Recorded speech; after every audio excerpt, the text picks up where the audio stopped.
With Huntsville continuing to grow and expand, there's so many exciting places for you to live in and around Huntsville. And with only a 15-minute commute to downtown Huntsville, the Watts in Hampton Cove is the perfect apartment complex for you. They offer amenities that are beyond any other apartment complex in the city.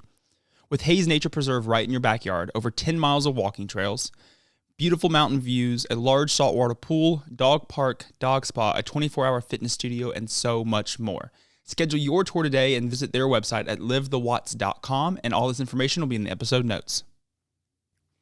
Welcome back to another episode of Beyond Rockets. Today I sit down to talk with Mark Spencer, serial entrepreneur who founded Digium, a communications technology company in 1999, and who is now founder and CEO of Avilution, a software company that is building the technology to power the next generation of manned and unmanned air vehicles. Thank you so much for joining me today. So I know that you were born and raised in Auburn. Can you talk a little bit about your background and what it was like growing up? Well, I grew up in Auburn. Neither of my parents were from Auburn. My mom was actually from Egypt, and my dad was from Southern Illinois region. Okay. And just grew up, went through public school, and then ended up going to Auburn. Actually, around I would say when I was a freshman in high school, I started really getting into science fair and doing research into neural networks and stuff like that, which at the time was more novel. Just like I started programming as a young teenager, which also at the time was much more novel than it is than today. It is today, for sure. I think that's part of why I tend to relate really well with people that are younger than me, because I had a disproportional amount of computing in my growing up as compared with a lot of my peers that I was growing up with. And anyway, ended up going to Auburn. It was my kind of my safety school, actually. Really? But they offered such a good scholarship. I thought, well, I'm going to go to graduate school somewhere. I mean, I'm not going to stay here. Yeah. So, I just figured I would go take the scholarship money and get a bachelor's degree. And it actually ended up being a great choice to stay at Auburn. I had a lot of mentors, and even when I was in high school, Dr. Thad Roppel was at that point a new professor. He certainly helped me be able to do the work that I was doing in neural networks. First, just kind of understanding them and applying them to very basic problems, and then even working on developing a variable resistor on a chip, working in the micro lab. And you were doing all of this that was in high school. That was in high school. Okay. Still. And I guess for people that are listening, I mean, both your parents were professors at Auburn, so you were always kind of in and around. And I think I read an article that you were always in the electrical engineering department, kind of doing stuff with all this stuff. Correct? I mean, right. I was actually working in the micro lab at Auburn, and I, it's funny because now looking back, it's hard to imagine how all that stuff was even able to happen. Yeah. But a lot of people, Charles Ellis, who ran the micro lab there, just people that were really supportive of me coming in and doing this 17-year-old, 16-year-old, exactly doing things that really the college students might not have even been doing. Yeah, that was mostly would have been graduate work that would have been taking place in that lab. Had you always been kind of ahead of your kind of age in school? Did you always feel like you were always kind of doing the classes, the work that you were doing in classes was always a little bit ahead of what people your age and your peers were doing?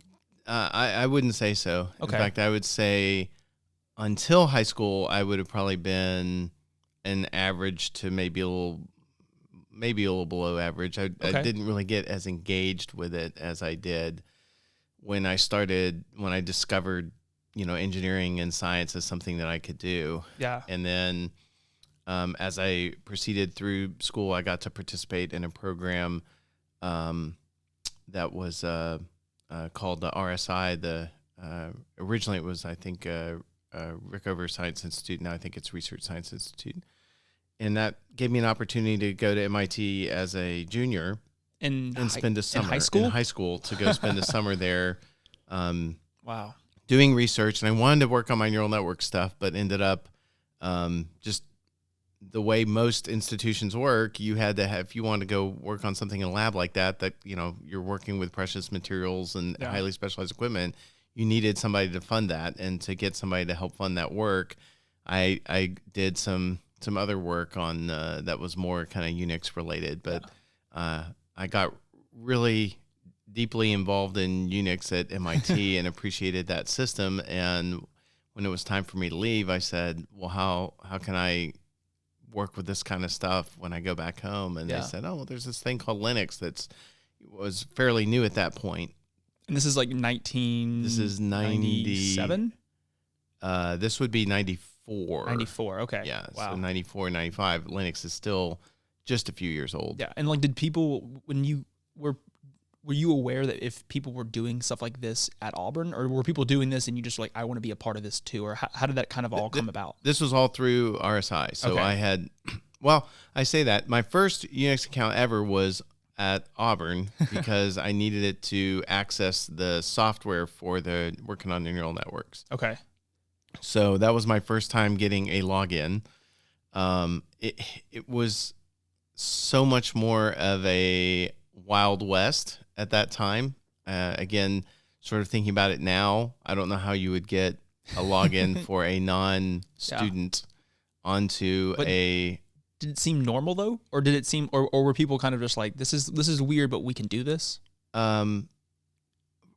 You have to remember that I'm like a teenager at this point. So for me, I'm not thinking about how weird this must be for everybody else because this is my first time living it. So to me, it all just seemed like the logical next step, right? I'm just curious about this. And I need to get a login. Yeah. Okay, I'll log in, learn how to use this. Okay, this is how I run this program to, process, do the training on my neural network, blah, blah, blah, on this remote computer. So for me, it all kind of just flowed and made sense.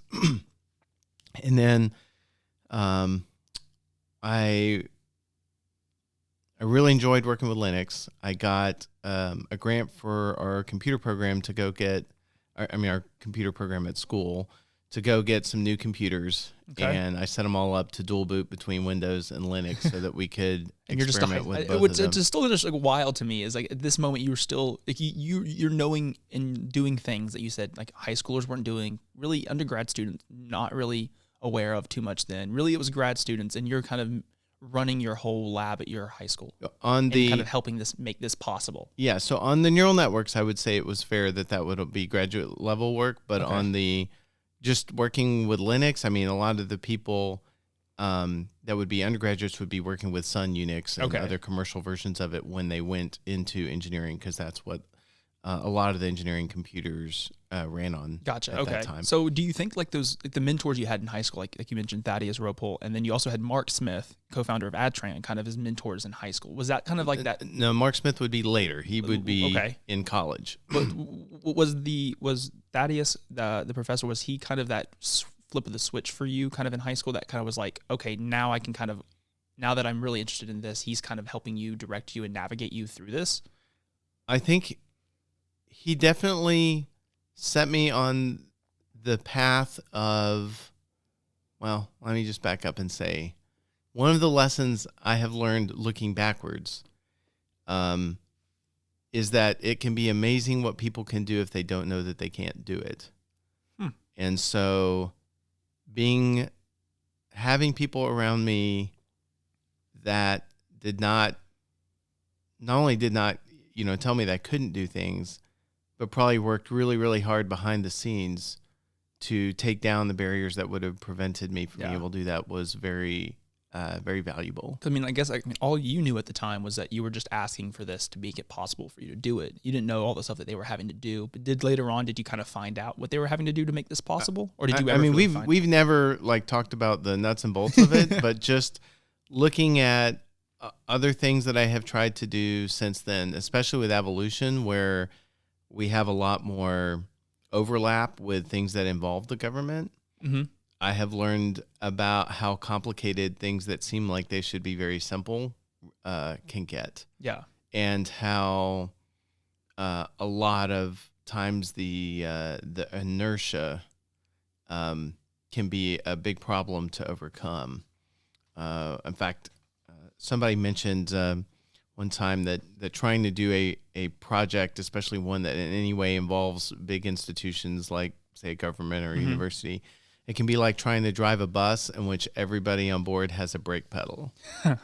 And I really like that analogy because it's like there are lots of people that can try to stop the effort, and it can take a lot of effort to be able to press ahead. Yeah. So, I mean, I have an article that I found. We're fast forwarding a little bit, but there's one thing that it mentioned in the article. This article is called Dial D for Disruption. It was a Forbes article that came out, I guess, in 2006. But they mentioned one thing in it that's super interesting. And I want to know if this was the first time that you kind of started programming, or like what was this like, and kind of take me back to this moment. But it says in 8th grade you wrote your first grading program for your teacher and sold it for $5. What was that sort of, what was the thought process of that, and kind of was that your first kind of intro into programming? It was, well, I started probably younger than that, but I enjoyed music as a kid, and so computers were a way for me to be able to play music. So I learned how I could program computers to play music. And Okay. I enjoyed playing with that. And then I don't know how I even got on the kick of trying to do the gradebook program, and I don't know if she ever even used it. But she bought it from you for $5. I think, again, to just provide that encouragement, but it was, oh, look, you can build a bank of test questions and it can spit out tests and answer keys, and you can have different tests and answer keys for everybody so they can't copy each other, Wow. and stuff like that. So, I mean, and like, even just thinking about this in 8th grade, it was a, kind of a fun project to go do. And I did, when I got into high school, for our computer club there, I would do like matchmaking programs to try to earn money for the computer club.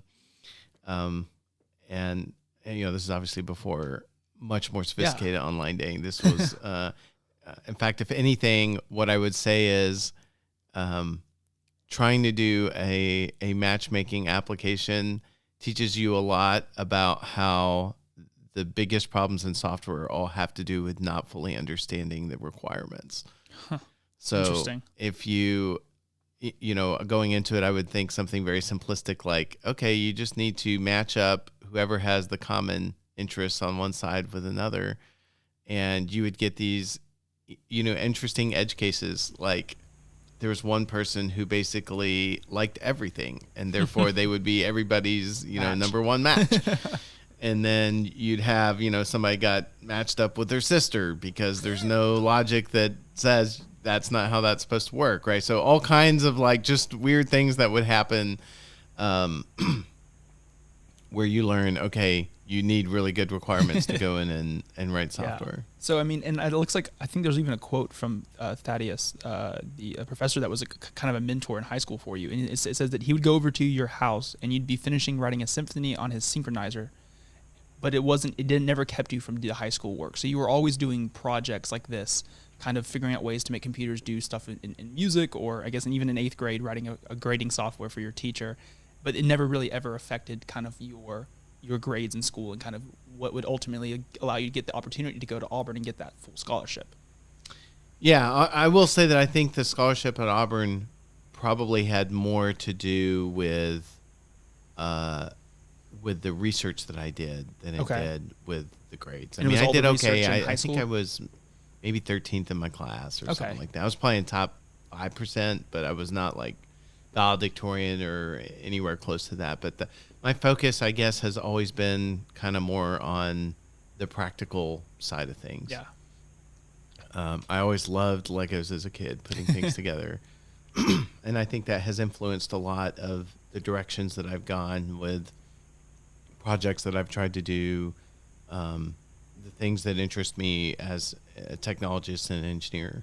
Yeah. So, I mean, okay. And I guess one of the first big projects, I guess, that you were working on outside of school was a project that you brought to the world in 1999. It was an open source, I think, a Linux-based thing called Asterisk. Right. So, can you talk a little bit about what that was and kind of how that came about? Sure. So, I had, as I'd mentioned, I'd kind of gotten into Linux, and when I was in high school, and I had a chance opportunity that the first ISP, internet service provider in Auburn, was getting ready to open up, and their the person that was their IT administrator basically quit, and I was the only person they knew that knew Linux. So at 16, 17, they brought me in. Hey, can you do this? And of course, I'm thinking, yeah, of course, of course I could do this. I played with Linux. What can stop me, right? Yeah. So I learned a lot more about Linux there. When I was at school, I wanted to continue to expand my knowledge. I wrote actually one of the first programs I wrote that I gave away as open source was called Game, which is now called Pigeon. That program is still around today. And this was in high school? This is now college. Okay, college. Like freshman year, I guess? This would be more like sophomore, junior type year. So I wrote this thing called Game as a way to learn how to write a graphical application, and then gave it away on the internet, and then other people took it over and continued it on. And like I said, even today, Pigeon is still a commonly used instant messaging application. Probably doesn't have any of my original code left in it, but that was something that I kicked off and got started. Okay. And then I moved on to a program that I wrote called Keops that I thought was going to be a much bigger game changer and was a complete flop. But it would basically go out and discover networks and all the computers on them and identify the operating systems and give you shortcuts to secure shell and all this stuff. So it would build essentially a desktop. And you thought this was going to be like way bigger? Way bigger than it ever was. So what happened then was the creation of firewalls, which up until that point didn't exist. And so as soon as firewalls were there, then none of this stuff worked. And it was, you were just, done. I mean, again, the internet at that point is still very much the Wild West. I mean, I had a computer in my dorm room that was just, hooked right in the internet, no firewall. I could self-host, static IP addresses, no network address translation, nothing like that. I mean, it was just totally wide open.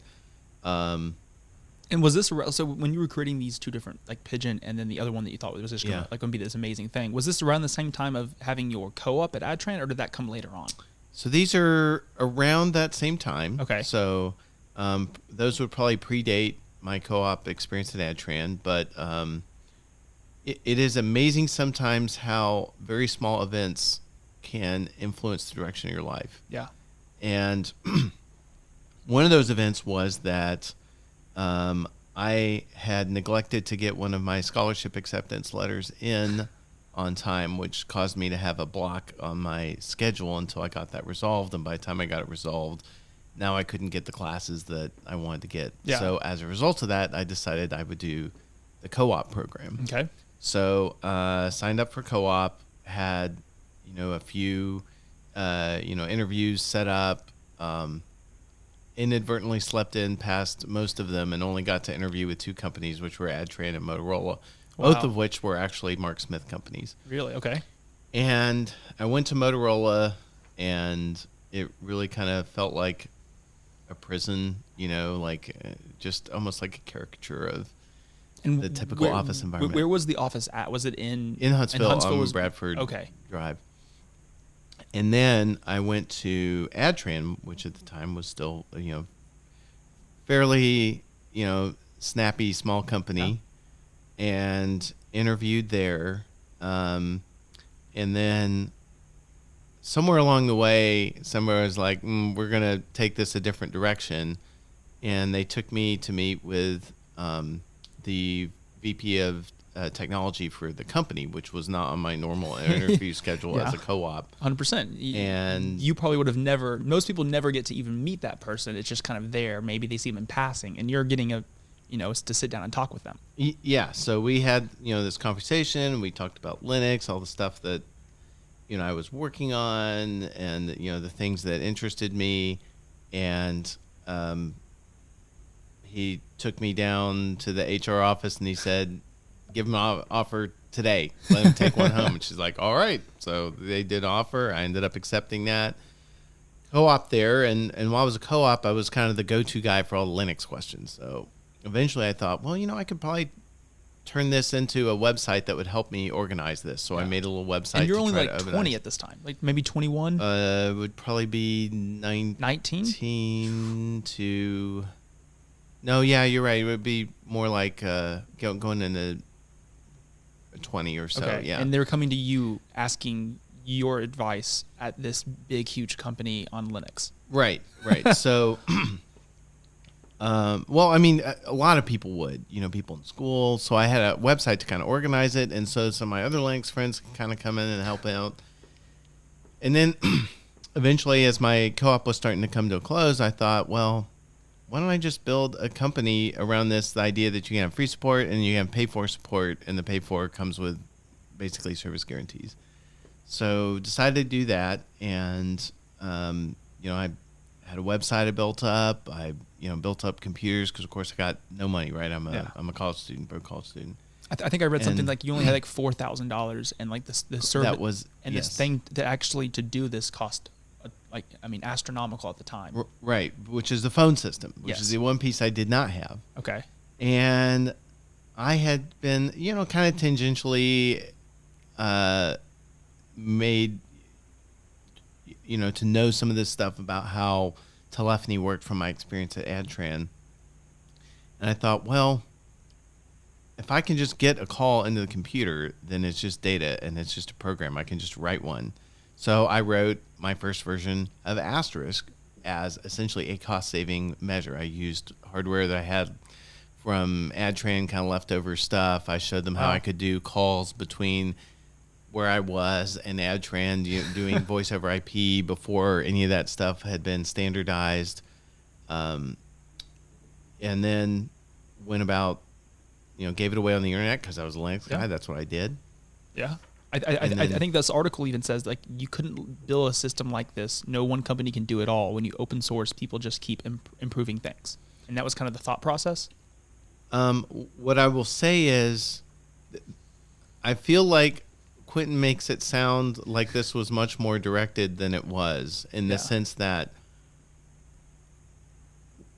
the way I would describe it is, a couple years after this, we had a visit from a guy named Gary Gilmore that worked for Intel in Atlanta, and he came by and he looked at all this work that we were doing at Linux Support Services. That was the name of my company. Okay. And he said, do you have any idea how much of an impact this is going to have on the industry? This is going to be huge. He was one of the people that really reframed my view of what we did and helped me understand what the impact was going to be. Yeah. So I would not say that I was the one who recognized what the impact was going to be of this. Certainly not first. But in retrospect, it's easier to go back and look at that and say, well, that was a brilliant choice to make it open source, because you had this industry that was transitioning from being a hardware industry to a software industry, and they were trying to still sell the software as if it was hardware. Yeah. And it was an industry where it was dominated by giant companies that had convinced everyone that because phone systems were so critical to your business and they were so complicated in such a regulated environment, that they were the only ones that could do this, and nobody else. There's no small business that's going to be able to come in and do this same technology. And it's so different when you go from one country to another. All the details about how the phone systems work and interactions are different. But this approach of making it open source solved so many problems. It meant that whereas for most people you could only ever get an 80% solution if that's what the vendor had, with open source you could add that extra incremental bit to get a 100% solution of what you needed. Wow. So it was able to adapt, and even though my support business was really not going anywhere, it was miserably difficult to do, not very enjoyable. Both the customers and me enjoyed the phone system work much, much more. And we refocused the company around pursuing the phone system.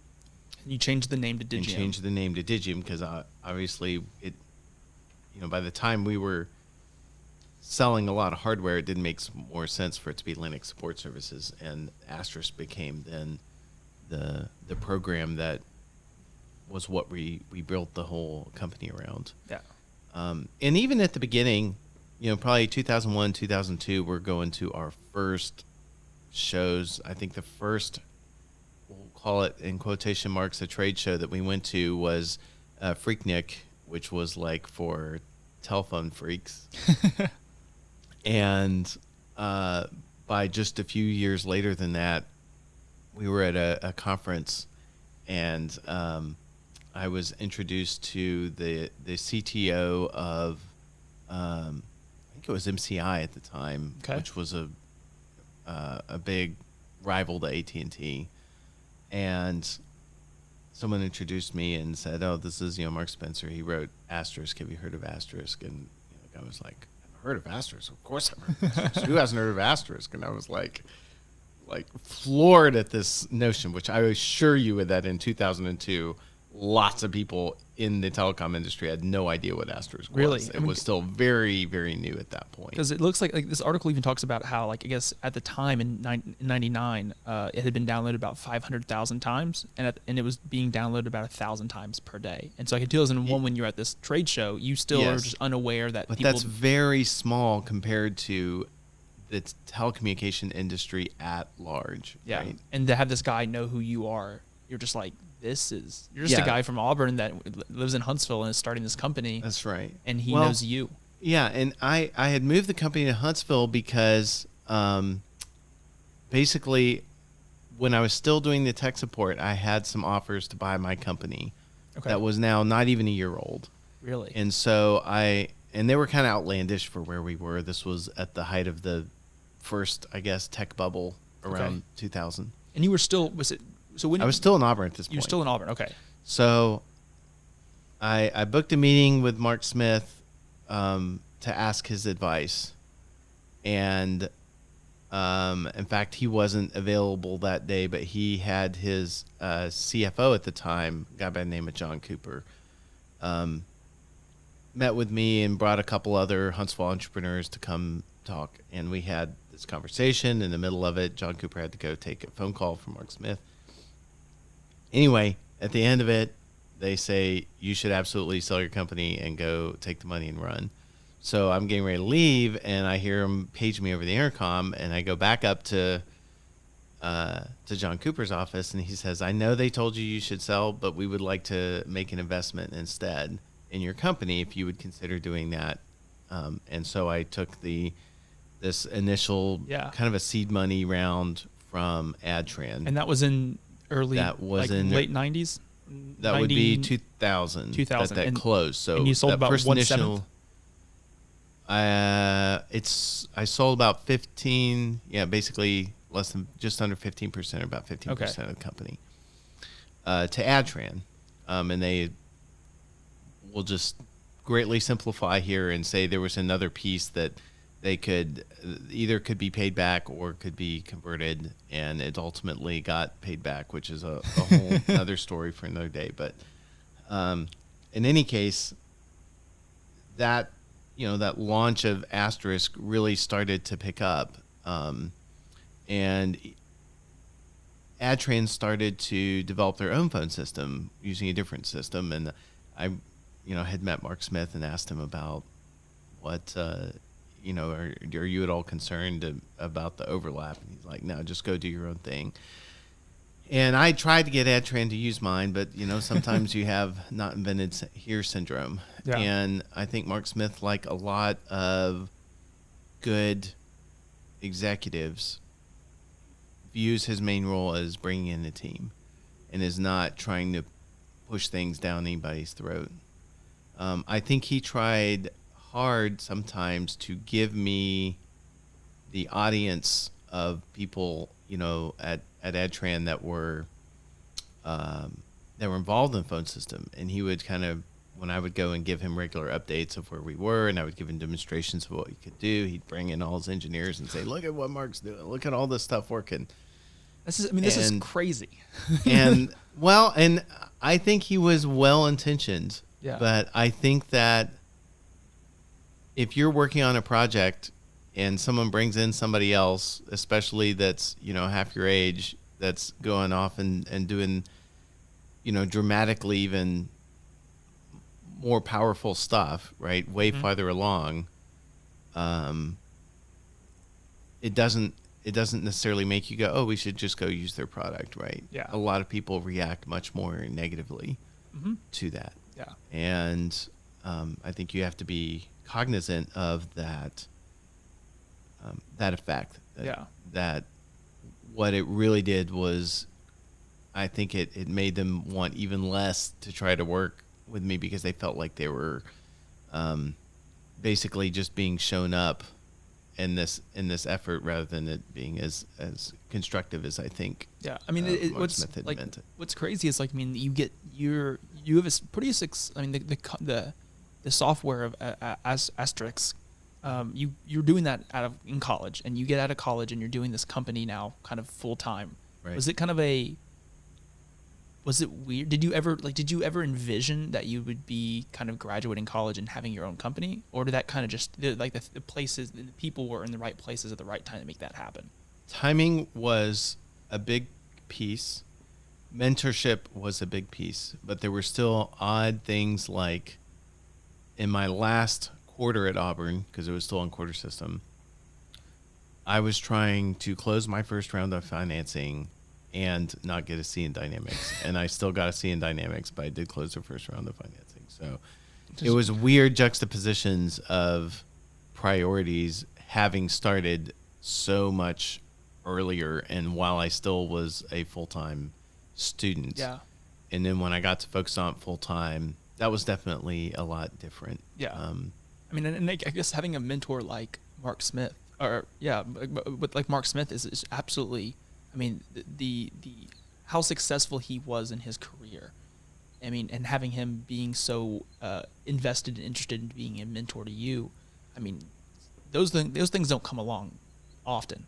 I feel like they happen disproportionately in Huntsville. There are a lot of really successful entrepreneurs in Huntsville, and one thing that at least for me has been unusual is the availability of them and their willingness to help other entrepreneurs in terms of paying it forward.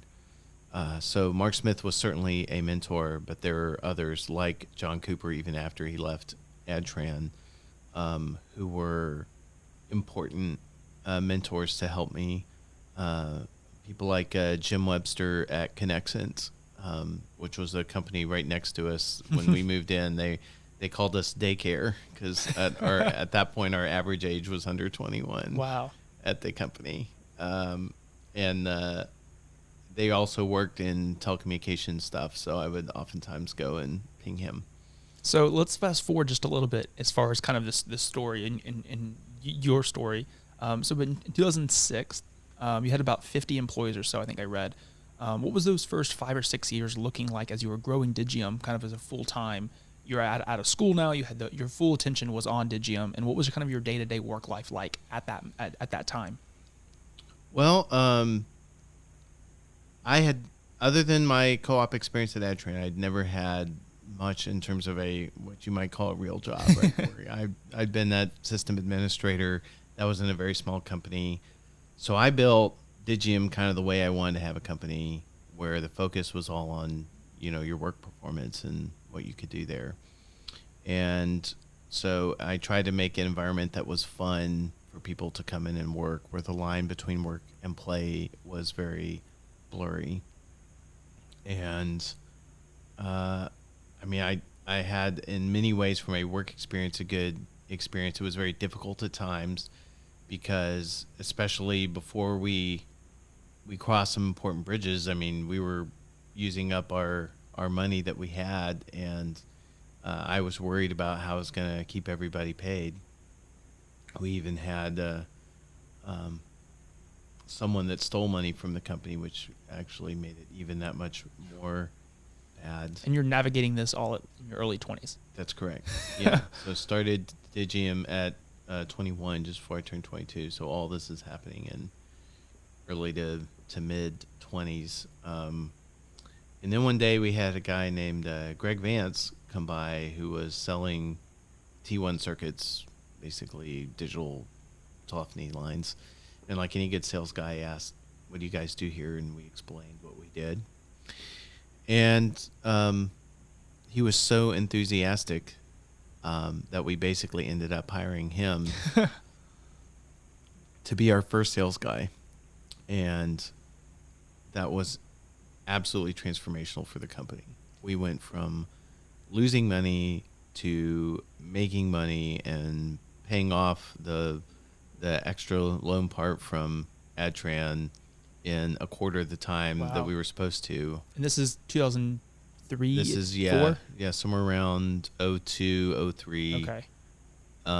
We're starting to kick off, getting some sales, because we had someone who came to work every day figuring out where the money was going to come from to pay for the next stuff. And it was,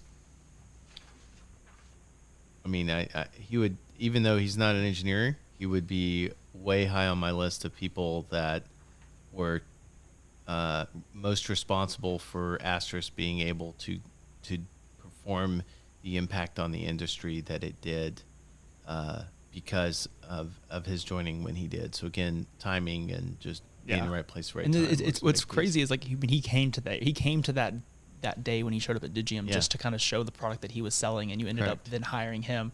Because I think at the time, I guess in 2006, so I guess he kind of in 2002, 2003, that's kind of the turning point. Right.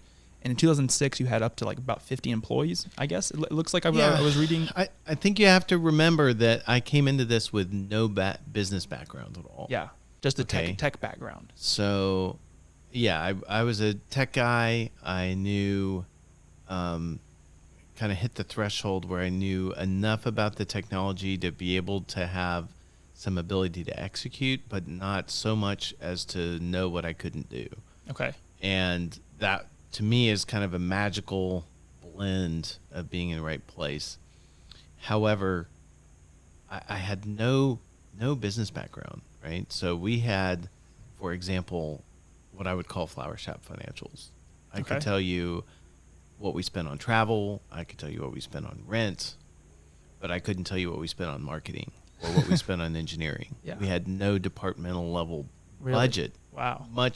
Well, we didn't even have department level accounting, much less did we have anything along the lines of budgeting. So if anybody wanted to buy something, they just had to fill out a purchase request, and I would ask them, okay, why are we getting this? And, sign it off or not. And the numbers would come back, and they would be wherever they were. We didn't have quality control. We didn't have somebody responsible for engineering. We didn't have an engineering manager of any type. I mean, none of this. We had none of the infrastructure we needed. Wow. And yet we were growing, quarter over quarter as fast as we could. We were enormously profitable. Like, we were selling product that was, a quarter of the price of what our competitors were selling product for. And we would be making north of 80% gross margin even through the channel. Okay. So like if we sold something and then we figured out we need to change the product, we could just replace them all in the field. And it was not even that big of a cost, to do something that would be incredibly difficult, incredibly expensive. Right. And at the same time, people thought there was no way we could make money with the hardware because we were so inexpensive compared to everybody else. And at the same time, we're navigating this interesting transition in the marketplace because when we first came out, our big competitors like the Avayas and the Nortels and the Ciscos would always kind of handle us with kid gloves, like, oh, look, there's that cute Asterisk project out there, right? Like those open source people. I mean, it was like, I think I read it was like $7 billion industry at the time. Right. Like it was a huge industry and you're just completely disrupting it. And I think that they largely felt like that was not going to happen, right? Yeah. Like there's no way. How is this little company that's smaller than our, HR department going to come and compete with these big giant behemoths?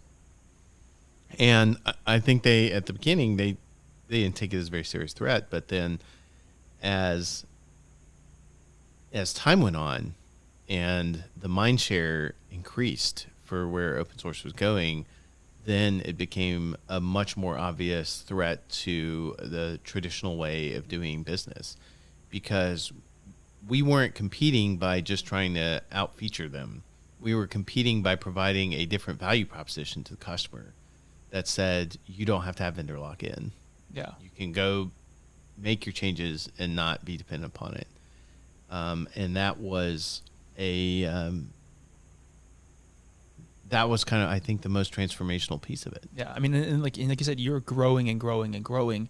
And I guess around 2010, you actually started another company called Avilution, kind of a software company for avionics. You got into flying, I guess, in early 2007 or so. Right. What kind of interested you? Like, I mean, Digium's doing so well. Most people would be like, hey, I've started this project, started this company. This company is very successful. Let me just ride this out. Let me be done. And I'm good. Like I'm making electric cars. Why on earth would I want to go 100%. Do something else and go into social media? And for example? And why would you want to start? Why would you want to start completely over? Okay, so I am a small company person at heart. I really enjoy the dynamic of a small company, and Digium was starting to get to be a big company, as it needed to be in that industry doing the impact that it was doing. And so in 2006, I decided to take on venture capital, not because we needed it. We were certainly extremely profitable, but because I felt like it would be a way to bring in a professional management team to kind of run the company and get it doing its own thing. Mm-hmm. And I was very fortunate, and I was able to hire my old boss from AdTran, a guy by the name of Danny Wyndham, to come and run the company. And so, he filled out a lot of that infrastructure that was missing from when I ran it, because, like I said, when I ran it, it had none of the infrastructure it needed. But it was working. Well, it was working, but it wasn't scaling. Okay. Right. And so he comes in. Because I was this cog that was the pinch point for everything that needed to happen in the company. Yeah. And, I was spending an inordinate amount of time working in the day trying to do business stuff, and at night writing software. It just wasn't sustainable. Yeah. And so he built the infrastructure to try to make that company be sustainable. And that's a disruptive process. So a lot of people that worked at Digium, it was their first job. I'd hired them out of, Cracker Barrel, where they'd been a server, and then, they were going to school for writing software or something, and they'd come over. And so for a lot of people, that was a difficult transition to try to make. And for me, it was a difference from the technical side of when you hire people, you need to encourage them to do something, but I don't think people do well if you cram something down their throat as, this is how you need to do this. Yeah. And in large part, I think I struggled to convince some of them that some of my newer ideas were the route to go for different products. And so at some point, I kind of became less engaged. But one thing that did happen is that our CEO and our VP of sales were both pilots. And I flew with them and thought, man, I would love to do this. And so when there came a time that I needed to sell some shares to our VP of sales, rather than look at that as a transactional, as here I am being asked to sell shares I don't really want to sell. I looked at it as, this is an opportunity for me to learn how to go fly, and that's what I did. Wow. And in the meantime, I was not thinking about doing any other business after Digium, but as I got into flying, I realized that the avionics sector, that is all the computers and software in the aircraft, nearly identical in terms of the transition that they're going through as the telecom business was in late 90s, early 2000s. So I decided to start a little sandbox so I could play with it, which was Avilution. Started in kind of 2010, just toying around with mobile apps and things like that, until eventually I decided to make a run at it with doing avionics as a software product. Re-envisioning that, hey, the new generation of avionics is all software, but it keeps trying to be sold as a hardware product when it really is a software product. Same Same thing. I was doing Yes, it. same issue you were at seeing. Asterisk, Yeah. right, with Digium.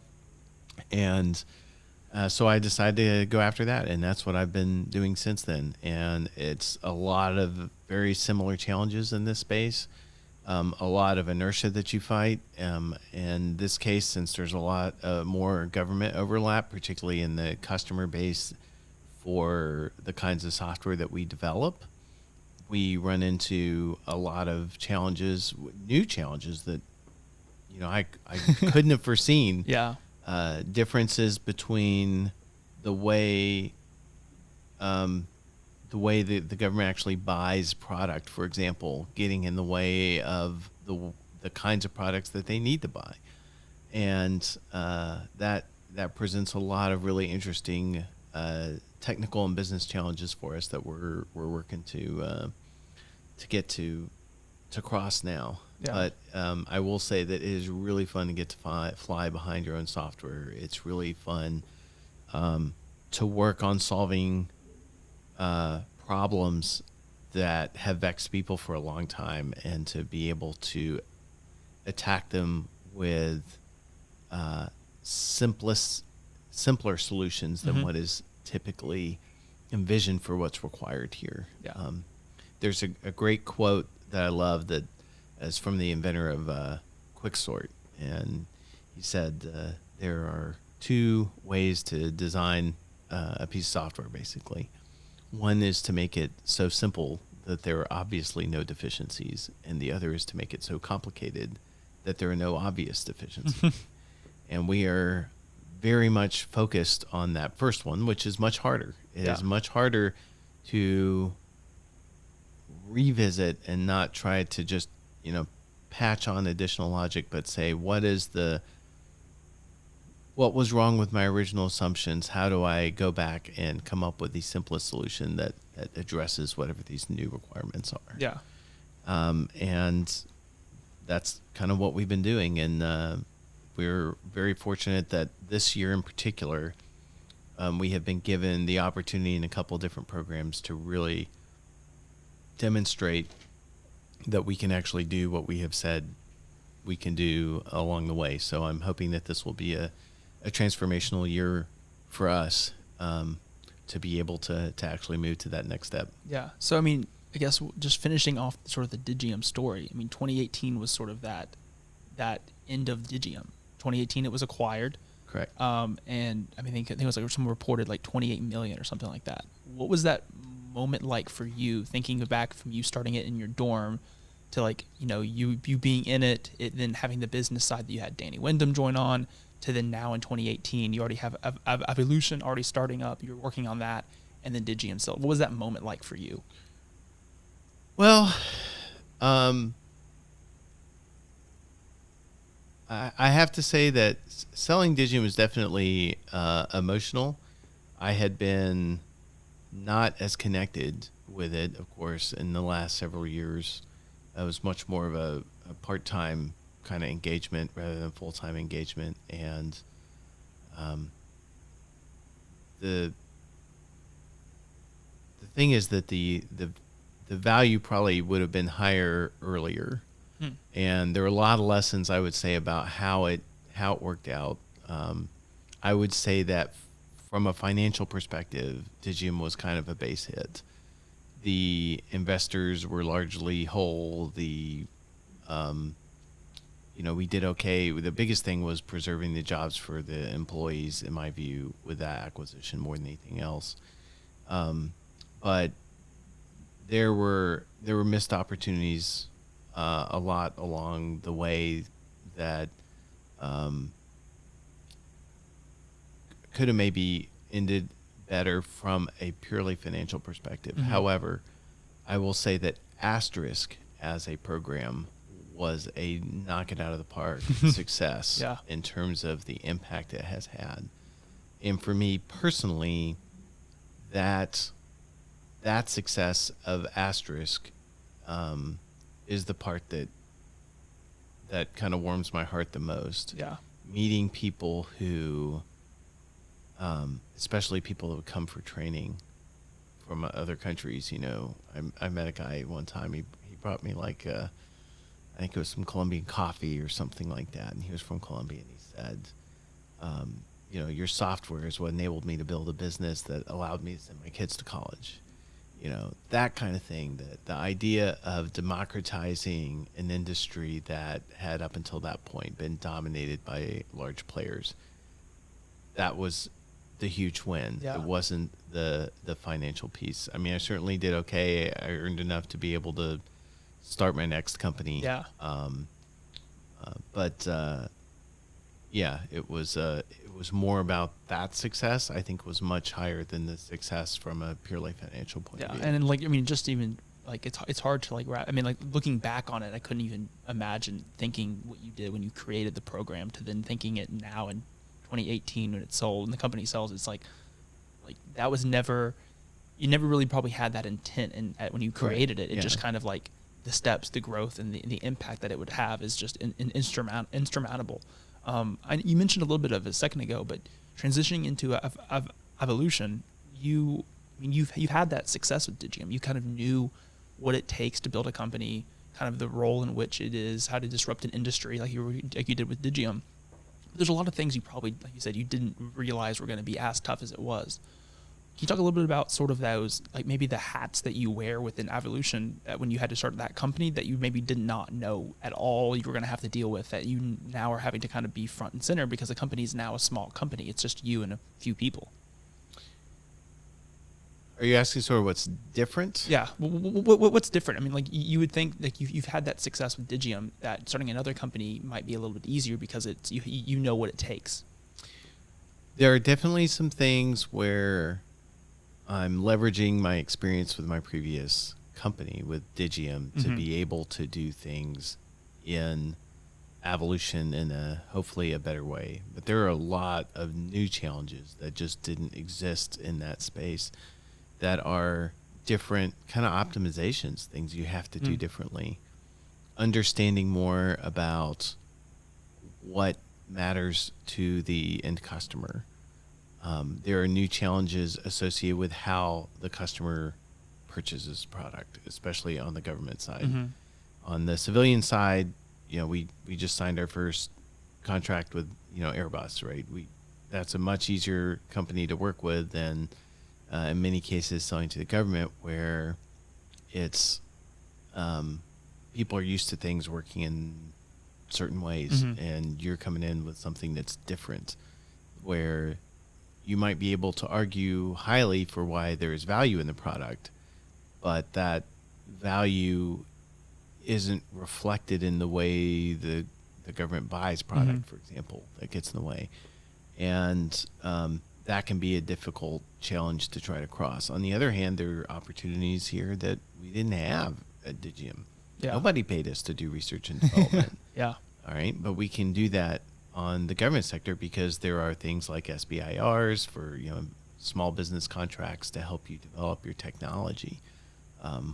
It's another thing that's kind of great about Huntsville is there are people here who know how to navigate a lot of these unique funding mechanisms, non-dilutive funding mechanisms that can help people out in a variety of industries, not even just traditional defense businesses, and being able to get their technology to market.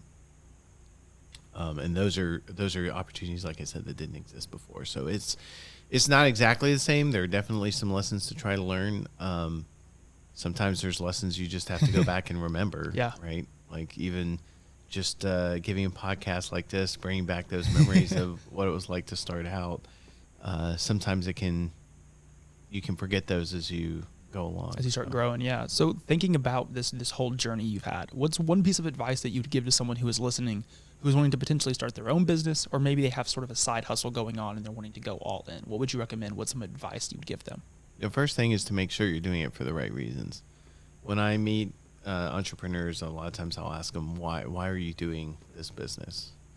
And a lot of times I'll hear answers like, well, I want to be my own boss. It's like, well, that's not going to be an answer that's going to serve you well. Because when you're an entrepreneur, you have a lot of bosses, and they're your customers. Yeah. And they can all fire you a lot more easily than your boss can in a conventional company. 100%. So you've got to be passionate about what you're doing and what the value you're driving is for the customer, because the customer is not there to make you rich. The customer, if they are buying product from you, it is to do something for them to improve their product, and you've got to be the one that produces that and is passionate about what you're delivering to the customer. What's one lesson that you think that you learned later on in your career that you wish you would have known when you first started back in your early 20s? And it would be really hard to just narrow it down to one, but I would say that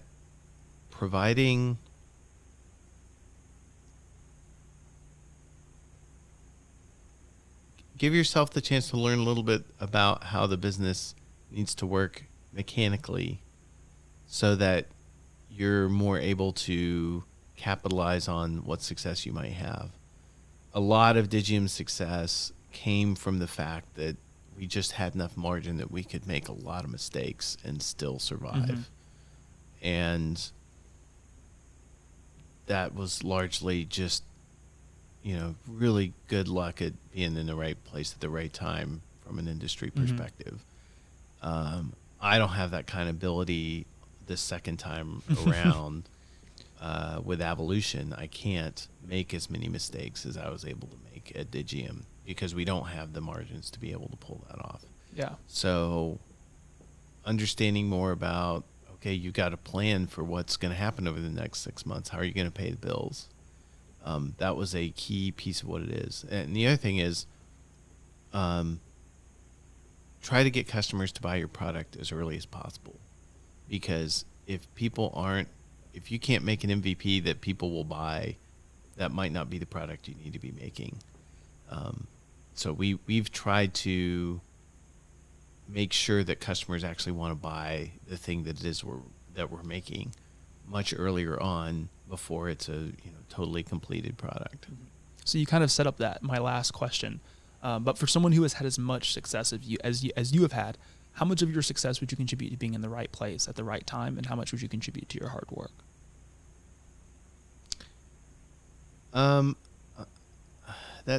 It's hard to kind of break that down. I think right place and right time is an important piece.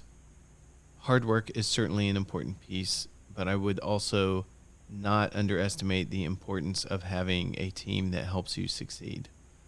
And if nobody does this stuff in a vacuum.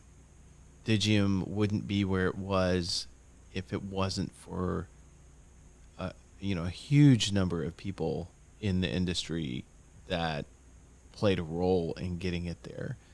Not just at Digium, although certainly a lot of people at Digium that worked really hard to make it get there.